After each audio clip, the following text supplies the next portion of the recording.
2021년 3월 14일 제2642호 가톨릭 부산교구 주보 오늘도 함께 읽어보시겠습니다. 이번 주는 사순절 4주일입니다. 이제 사순절의 절반을 넘어서는 우리는 3월 끝으로 다가오고 있는 주님 순환 성지주의를 이제 목전에 두고 있습니다. 여전히 조심스러운 상황이지만 그럼에도 희망이 우리를 찾아오는 이 시기에 이번 주 주보도 함께 보시겠습니다. 먼저 주보 사진입니다. 이번 주 주보 사진은 밀락성당의 박미애 미카엘라 작가님께서 주신 작품입니다. 작가의 의도를 모른 채 미술작품을 대하는 것은 그야말로 막연할 수도 있는데요. 처음 작품을 대하면서 느껴지는 것은 민들레의 느낌이었습니다. 민들레가 활짝 피어있는 그리고 그 꽃잎이 바람에 흩날리는 그런 모습으로 보이는 봄을 느끼는 그런 마음이 먼저였고요. 불꽃이 터지듯 그리고 그 불꽃이 아주 먼 곳까지 흩날리는 그런 느낌을 받았습니다. 세상을 사랑하시어 이 세상에 오신 빛의 느낌, 예수 그리스도 그분을 기억하게 하는 이 사순절에 가장 어울리는 그러한 작품이었습니다. 작품 주신 샤론님 감사드리고요.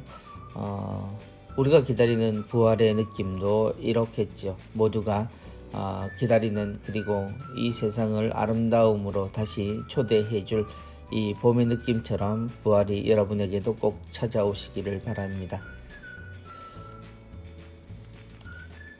이번 주 강론입니다. 사람의 아들처럼 우리도 들어 올려질 수 있기를. 이 제목의 강론을 준비해 주신 신부님은 초량성당 주임으로 계시는 이상일 요셉 신부님이십니다. 신부님이 우리에게 전해주시는 복음의 숨결 함께 느껴보시겠습니다.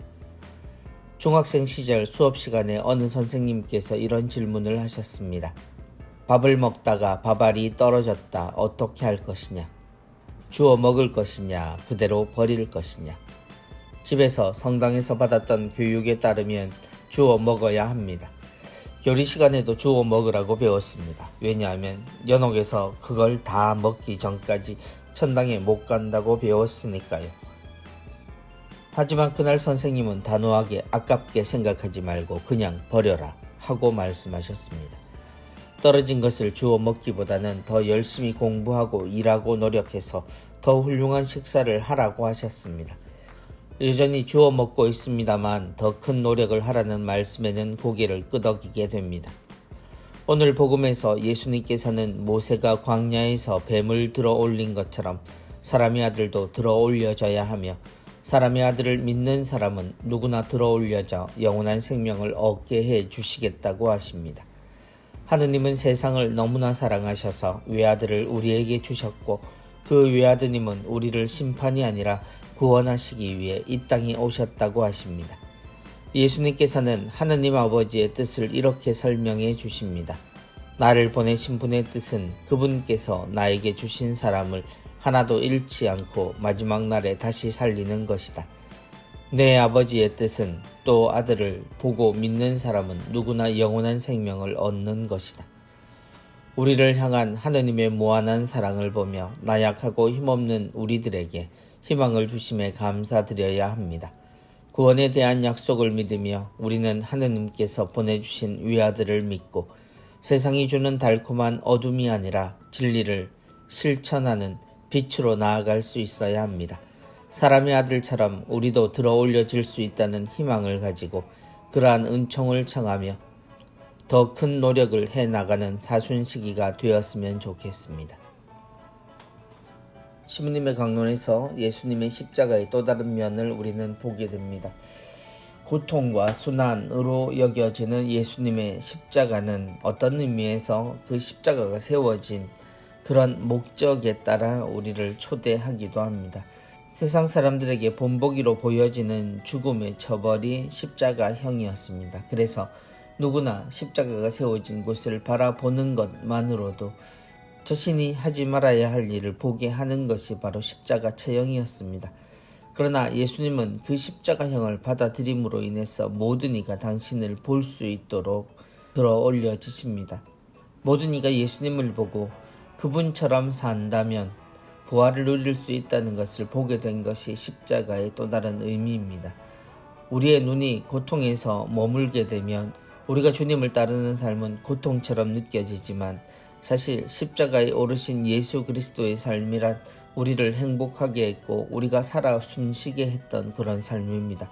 하느님의 말씀이 그렇다면 그것은 세상이 어떤 고통을 준다 하더라도 우리는 그 고통이 아닌 그 오름을 위해서 살아갈 수 있는 사람이어야 하고 우리도 들어 올려져서 모든 이가 볼 수 있는, 그래서 그들을 행복하게 할 수 있는 그런 삶의 주인공이 되어야 할 것입니다.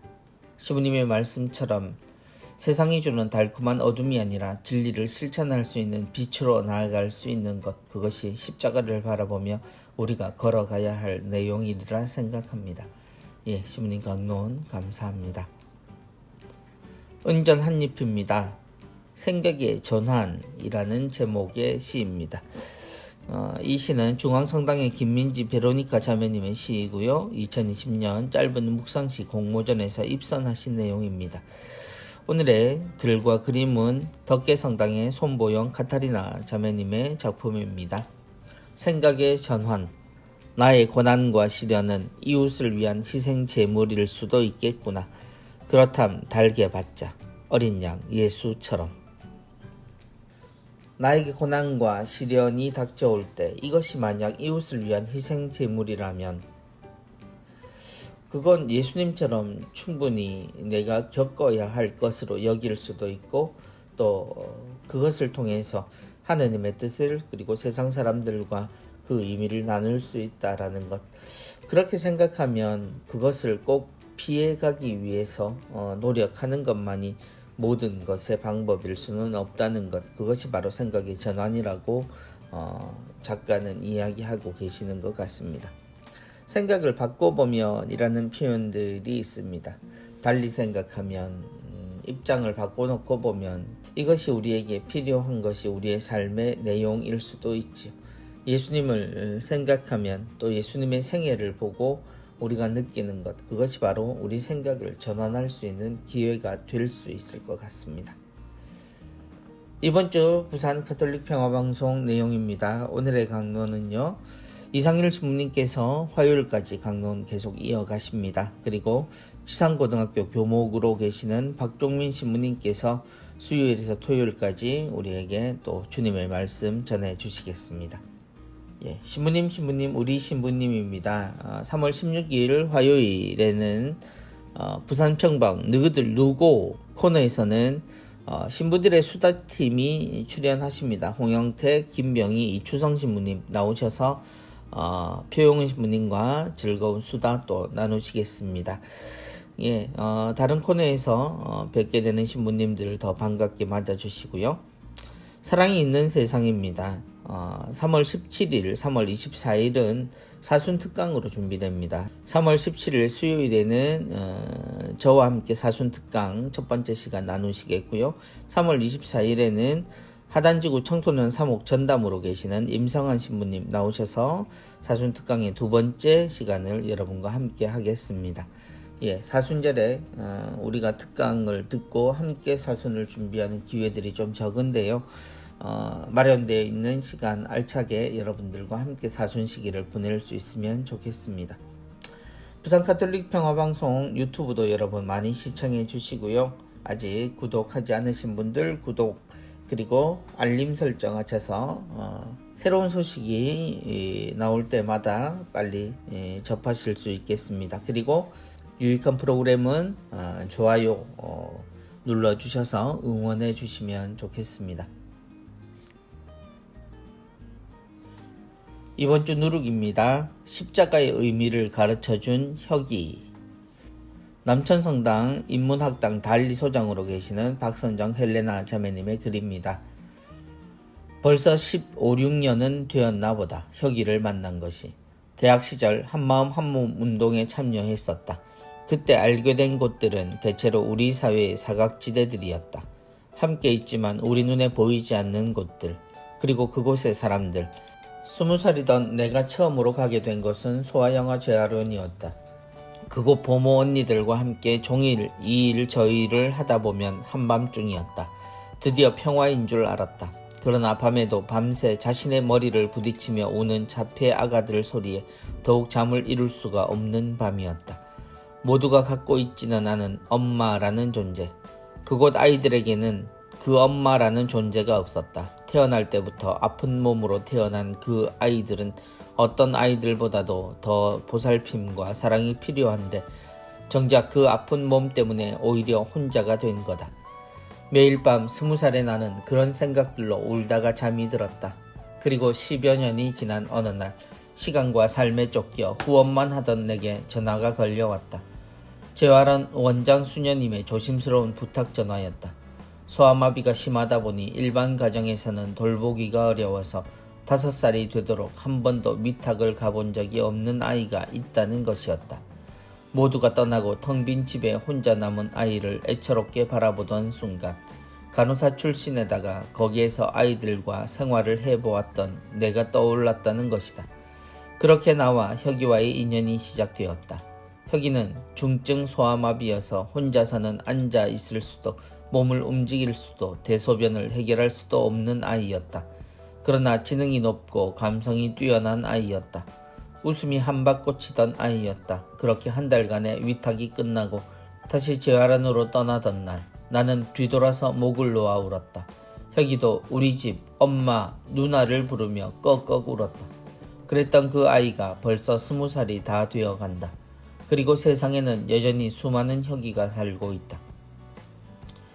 이후 나는 혁이가 안겨주고 간 그 십자가를 늘 가슴에 안고 산다. 그 십자가는 아픔이고 고통이다. 누군가의 아픔을 안다는 것만으로도 함께 아파하고 뒤돌아볼 수밖에 없는 무엇이다. 하지만 그 십자가의 아픔을 아는 사람들에 의해 세상은 조금씩 사랑으로 변하는 것이리라. 예수님의 십자가 고통과 부활의 의미도 이것이 아닐까. 사순식이 잠시라도 십자가를 지고 가시밭길을 함께 걸어가길 기도한다. 중증 소아마비를 앓고 있는 혁이 20살이 다 되어가는 그 혁이가 지금은 어떻게 생활하고 있는지 궁금하기도 합니다. 세상에 태어나고 살아가고 죽음으로 향하는 그 모든 인생의 과정에 사람의 모습은 모두가 다릅니다. 모두가 주어진 삶의 고리 안에서 함께 존재를 합니다. 우리가 서로 안다는 것, 그리고 우리가 서로 모른 채 산다는 것, 그러한 사람들은 어떤 경우에 함께 만나기도 하고 또한 헤어지기도 하는 그런 과정을 겪지요. 봉사활동에서 시작된 만남, 그러나 그 만남이 또한 고리가 되어 한 아이를 집에서 위탁해서 키우게 되는 과정, 그리고 다시 헤어짐, 그리고 그때부터 시작되는 멀리 있지만 같이 사는 삶, 이 모든 과정들을 적어주셨습니다. 우리의 삶도 그러할 겁니다. 과연 지금 그는 어떻게 지내고 있을까? 어떻게 살아갈까? 그리고 나와 같은 시간을 겪고 있는 사람을 대하는 우리의 태도는 한 사람의 인생이 아닌 아주 많은 사람들의 인생이 함께 살아가는 중인 것 같습니다. 십자가의 의미, 평생을 고통으로 살고 있는 혁이의 삶을 보지만 그러나 혁이에게 이 젊은 엄마와의 시간은 삶에 있어서 기쁨이었으리라 생각합니다.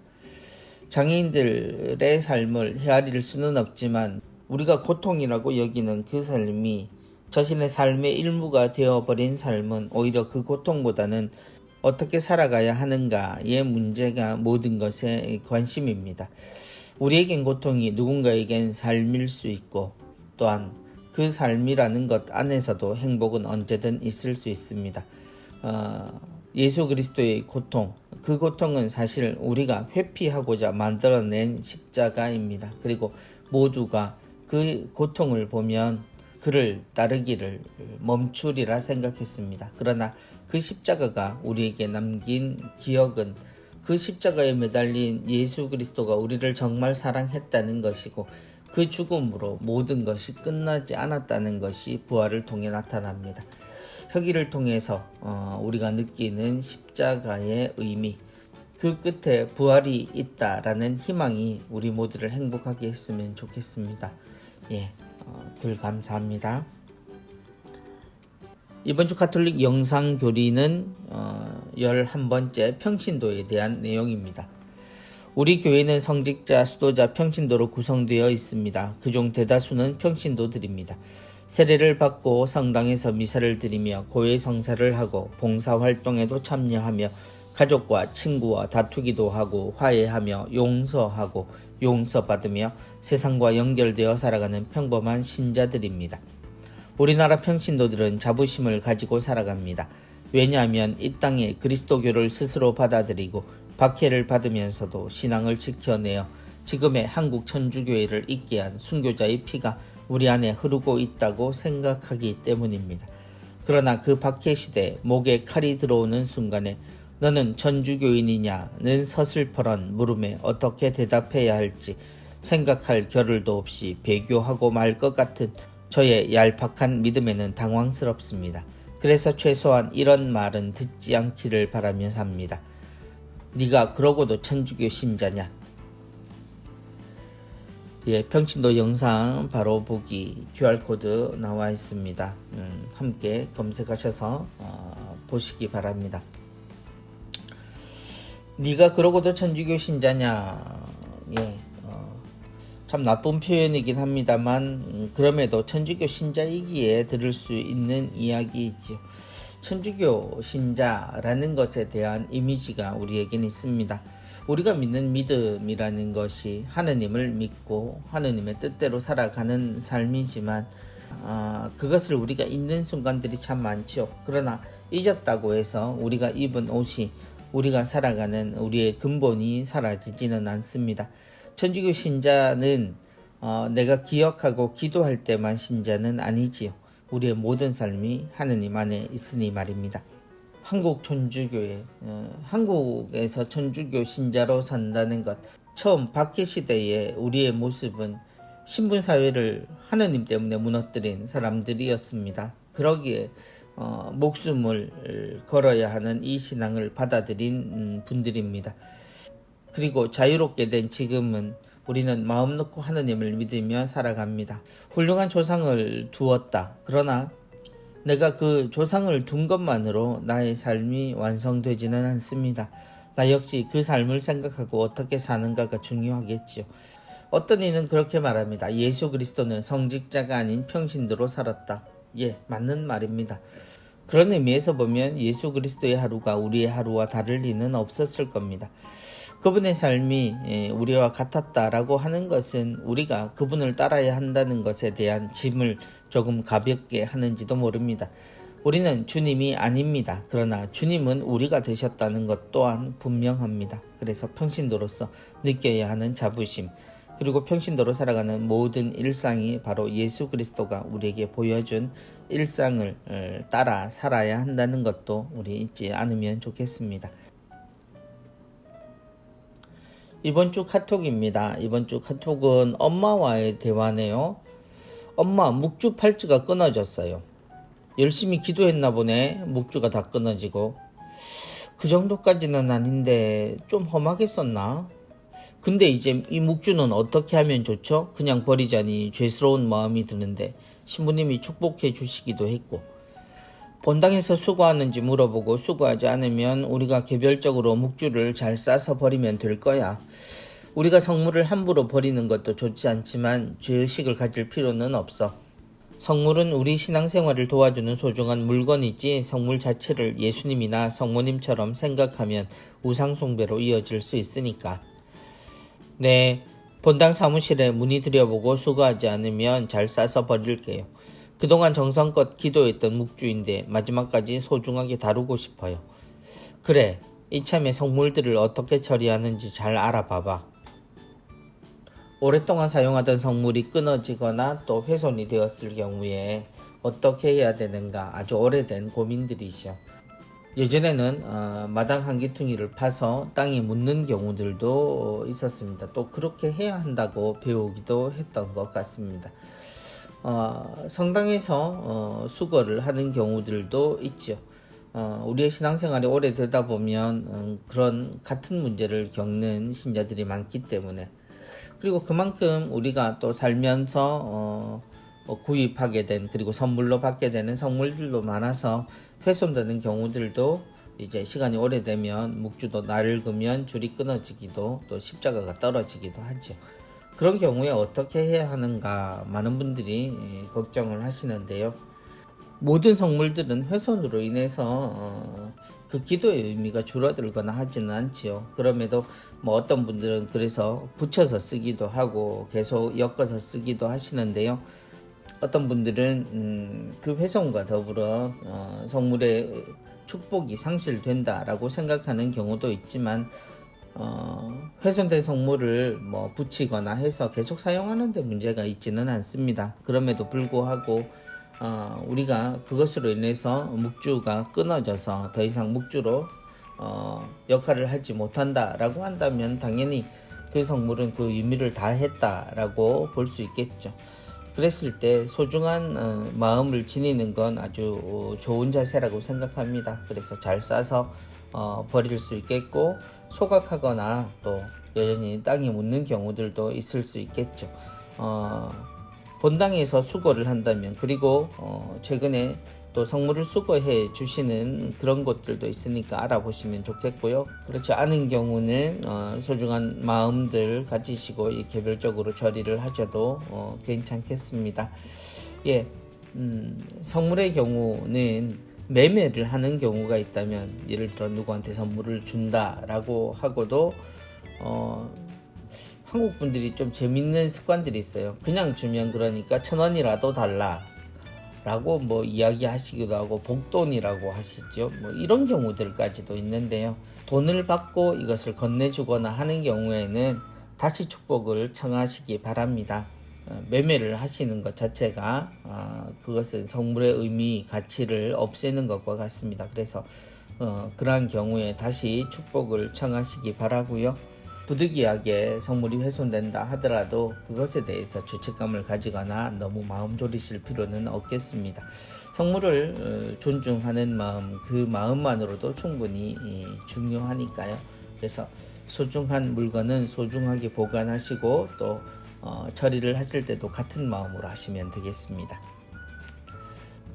오랜만에 만나는 한마음 한몸 사연입니다. 그래도 엄마니까, 엄마라서. 제목이 이 마음의 울림이 상당한데요. 사회사무국에서 오늘도 들려주시는 사연 함께 보시겠습니다. 아들의 그런 모습을 보게 될 줄은 꿈에도 몰랐어요. 왜 이런 일이 제 아들에게 생겼는지. 수술해서 낫는다면 얼마나 좋을까요?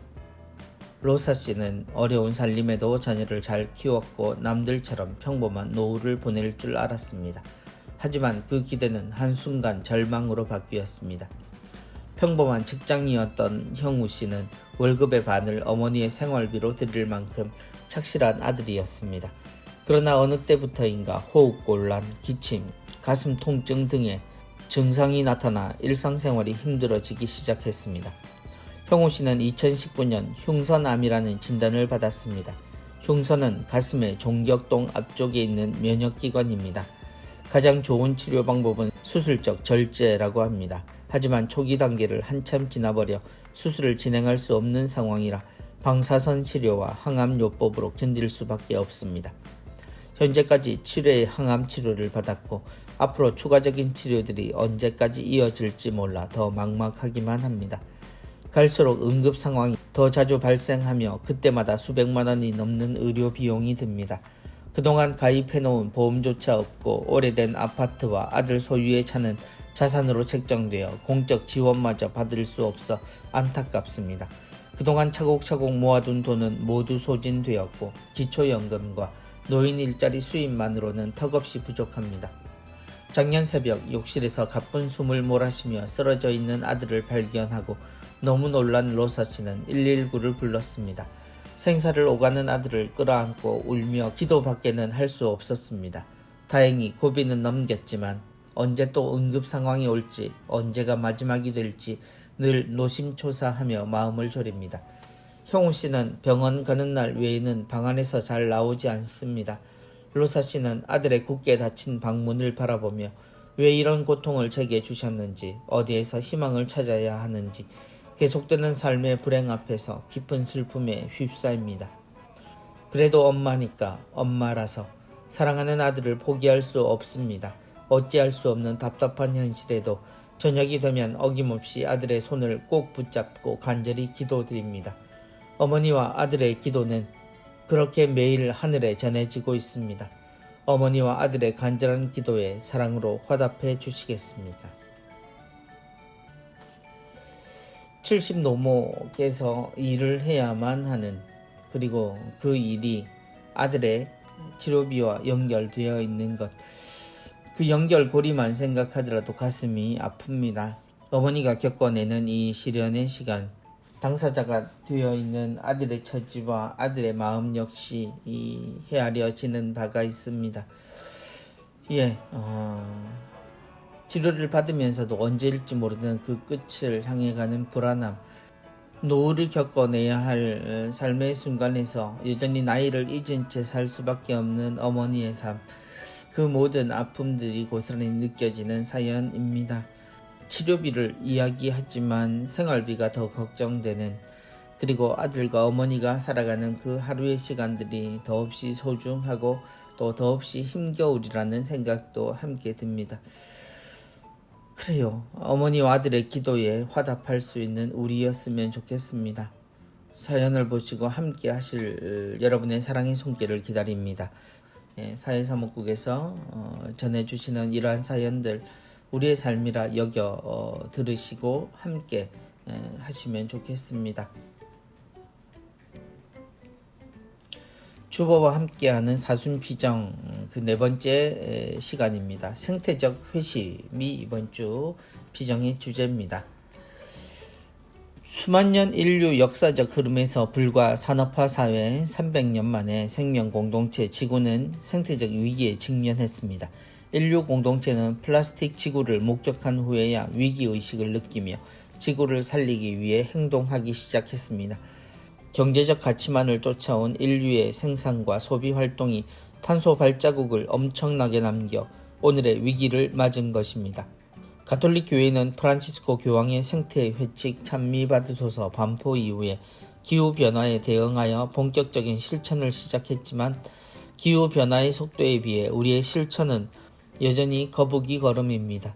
제도는 구축되었지만 사회적 행위자들인 기업들을 비롯하여 우리 인류 대부분이 제도를 따라가지 못하는 형국입니다. 가톨릭 기후행동을 발족하여 기후행동 캠페인에 동참하고 있지만 우리들의 일상생활 안에서 생태적 회심을 통한 구체적 실천이 들불처럼 번지지 않는다면 미래 세대에게 희망을 줄 수 없을 것입니다. 하지만 그동안 익숙했던 생활 양식을 바꾸기란 쉽지 않다는 것을 날마다 체험하게 됩니다. 농사를 짓는 일에서도 마찬가지입니다.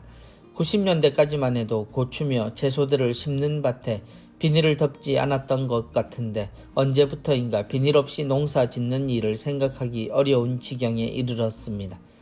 수도원도 예외가 아니었습니다. 3년 전 겨울 수도원 안에 밭이 있는 공동체에 소임받았는데 먼저 눈에 들어온 것이 마늘밭에 씌어진 비닐, 그것도 이중으로 덮여 있었습니다. 수녀님, 제 기억으로는 겨울에 비닐 없어도 마늘이 얼어 죽지 않았어요. 했더니 수녀님, 고향은 남쪽이라 따뜻해서 그렇지 여기는 경기도야. 비닐 덮지 않으면 얼어 죽어. 그래도 포기하지 않고 가을 마늘 심을 때 몇 줄만 비닐 대신 짚과 낙엽을 덮어서 실험을 해보았습니다. 지난 겨울은 유난히 추워서 걱정을 하였지만 날씨가 좀 풀리자 밭에 나가 낙엽을 헤쳐보니 마늘이 아주 튼튼하게 10cm 정도 자라고 있었습니다. 이처럼 많은 경우 했다, 카더라에 의존하여 익숙하고 편리한 방식에서 좀처럼 벗어나기 어려운 것이 우리들의 현실입니다. 이러한 생활 방식을 인정하고 불편함을 선택하는 삶으로 전환했을 때 진정한 생태적 회심이 이루어질 것입니다. 오늘 글은 한국순교복자 수녀회 수원광구의 최연엽 벨라데타 수녀님의 글입니다. 그리고 주보 속에 포스터 하나가 소개되어 있습니다. 생활 속의 작은 실천으로 사순시기 탄소 발자국 줄이기라는 글입니다. 씻기, 외출, 운전, 착한 온도로 건강하게, 장바구니 들고 시장 보기, 식사, 디지털 탄소 발자국 줄이기, 환경 선교사의 즐거움, 하루의 마무리. 이렇게 해서 총 8가지의 실천할 수 있는 내용들이 목록별로 제시되어 있습니다. 생태적 회심. 우리는 지금 코로나 이후에 일회용품의 사용을 또 아주 많이 하게 되었죠. 생태적 관심이 일어나고 우리가 탄소 줄이기에 함께 동참을 하려고 할 때 다가온 이 위기 때문에 우리는 어쩔 수 없다라고 말하면서 일회용품이나 또 플라스틱 제품들, 사용하지 않아도 되는 것들에 대해서 사용을 많이 하고 있습니다. 줄여야죠 라는 것에 대해서 모두가 동의하지만 그 실천이 쉽지 않은 상황인 것은 분명해 보입니다. 교황님까지 우리 모두가 이러한 세상을 살리는 운동이 함께하기를 요구하고 계시죠. 가장 위기 때 요청되는 모든 것, 순서를 따지자면 지금은 그럴 때가 아니다 라고 이야기하는 분들도 존재를 합니다. 그러나 그럼에도 불구하고 우리는 이 모든 것들을 함께 해결해야 합니다. 그러한 노력들을 시작해야 하고 또 그런 노력이 우리의 일상이 될 수 있도록 또 자리매김할 수 있도록 노력했으면 합니다. 생활 속 작은 실천으로 사순식이 탄소 발자국 줄이기에도 모두 함께 동참하셨으면 좋겠습니다. 이러한 부분들 저도 분당에서 교우들과 함께 실천할 수 있도록 노력해 보겠습니다. 이번 사순피정은 실천을 중시하는 우리 모두가 앞으로도 계속해야 될 피정일이라 생각합니다. 이번 주 주일의 성구 암송하고 실천하기입니다. 오늘 성구는 요한복음 3장 17절의 내용입니다. 하느님께서 아들을 세상에 보내신 것은 세상이 아들을 통하여 구원을 받게 하시려는 것이다. 하느님께서 아들을 세상에 보내신 것은 세상이 아들을 통하여 구원을 받게 하시려는 것이다. 하느님의 방식은 놀랍기도 합니다. 하느님을 생각하고 우리가 전지전능하심을 생각하면 하느님께서는 말씀 하나로 우리 모두를 구원하실 뿐이지만 하느님은 당신의 아들을 통하여 우리가 당신 아들을 본받게 하심으로써 구원의 길을 걷게 하십니다. 예수님의 생애는 특별하거나 특출난 삶이 아니라 우리 안에서 이루어진 바로 우리의 삶이었죠. 그 삶이 어떻게 하느님께 향하게 되는지 특별한 방법이 아닌 올바른 삶의 방법 또 방식으로 하느님 안에서 생활하게 하는 것이 예수님이 우리에게 주신 구원의 길이었습니다. 이번 주도 성구 함께 써보시고 일주일 동안 함께 기억하고 실천했으면 좋겠습니다. 교구 소식입니다. 2021년 회장단 정기총회 소식이 들어와 있습니다. 지난 3월 7일 정하상 바오로 영성관에서 2021년 회장단 정기총회가 있었습니다. 이날 연수는 정기총회 코로나19 시대 신앙생활이라는 주제로 강의, 사목 지침 해설, 파견 미사 순으로 진행이 되었습니다.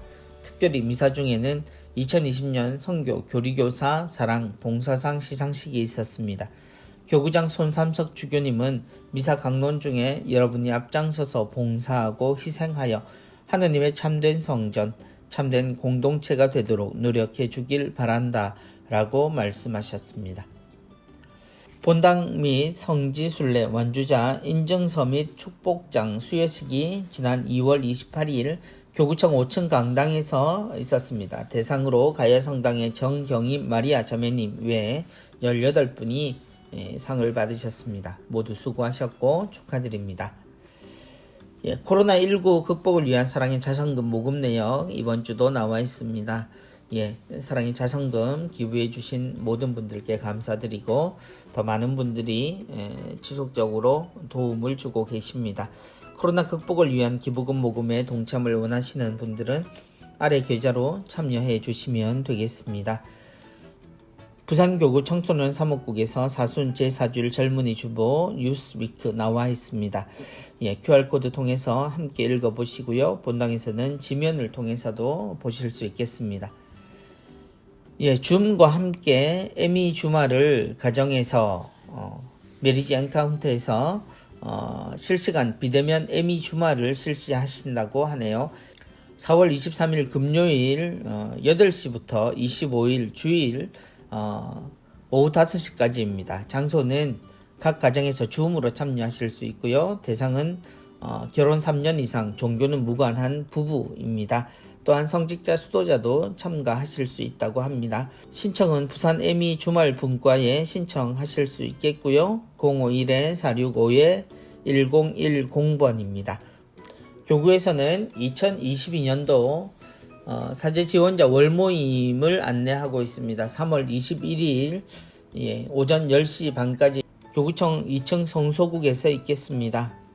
기관 재단체 위원회 소식입니다. 오륜대 순교자 성지 후원회 미사가 3월 18일 목요일 11시에 오륜대 순교자 성지에서 최양업 신부의 생애와 영성을 주제로 사순특강과 함께 있겠습니다.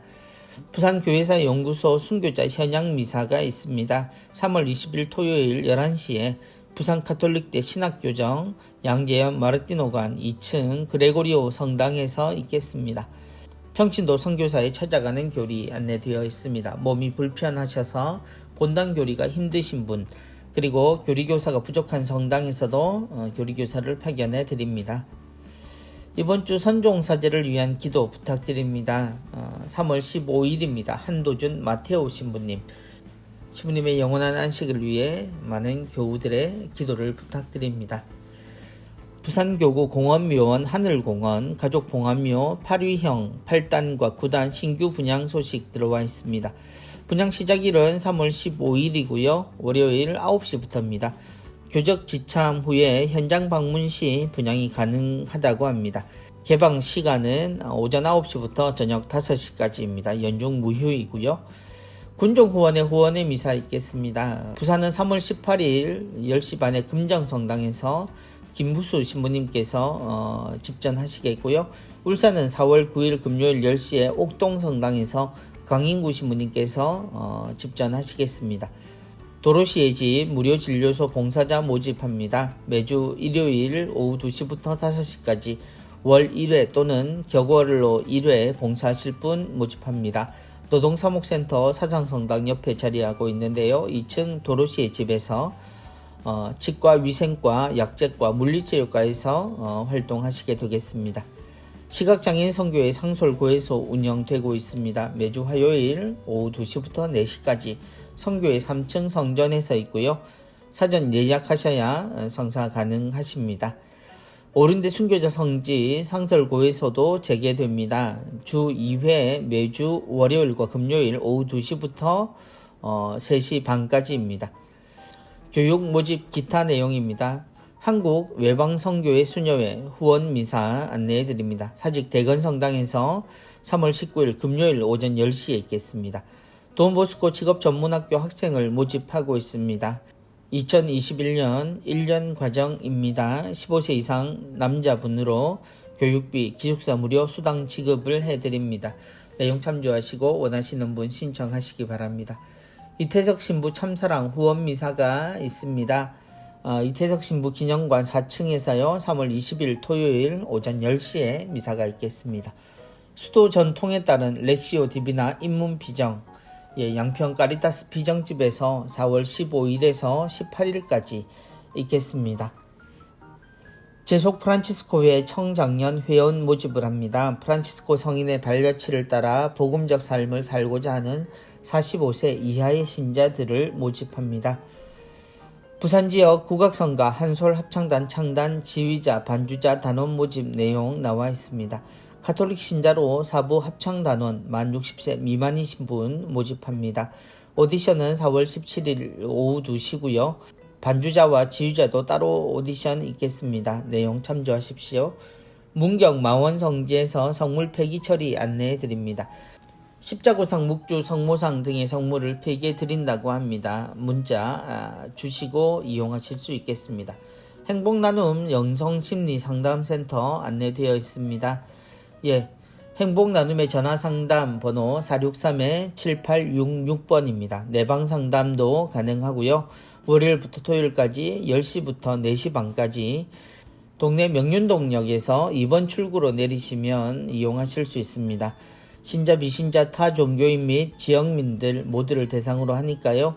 예약하시고 상담 받으시기 바랍니다. 수도의 성소 모임 및 피정 안내되어 있습니다. 천주의 성요한 의료봉사 수도회입니다. 서울 계화동 수도원에서 3월 20일 토요일 오후 2시에 수도의 성소 모임이 있습니다. 그리고 밤 9시에 한반도 평화를 위해 주목경 바치는 것 잊지 마시고 함께 하시기 부탁드립니다. 이번 주 주보도 모두 함께 보셨습니다. 강렬하게 퍼져나가는 빛의 흐름, 그리고 한떨기 꽃을 본 듯한 강렬한 주보 사진을 다시 돌아와 보게 됩니다. 사순제 사주일, 사순절이 깊어감과 동시에 우리의 삶의 깊이는 얼마나 깊어졌는지 모르겠습니다. 우리의 삶이 예수 그리스도를 본받는 것, 그것은 십자가를 향한 삶이라고 느껴지겠지만 사실 우리의 방향은 부활을 향해 가는 거죠. 부활의 삶은 행복했던 주님의 삶의 끝에 있었던 그 고통과 순환마저도 받아 안을 수 있는 우리의 자세를 요구합니다. 이번 주도 모두에게 들어 높여져서 행복의 희망이 되신 예수 그리스도처럼 우리도 누군가의 희망이 되고 누군가의 모범이 될 수 있는 그런 훌륭한 삶으로 자리 잡았으면 좋겠습니다. 한 주간 행복하시고 기쁘게 생활하십시오. 다음 주에 뵙겠습니다. 고맙습니다. 안녕히 계십시오.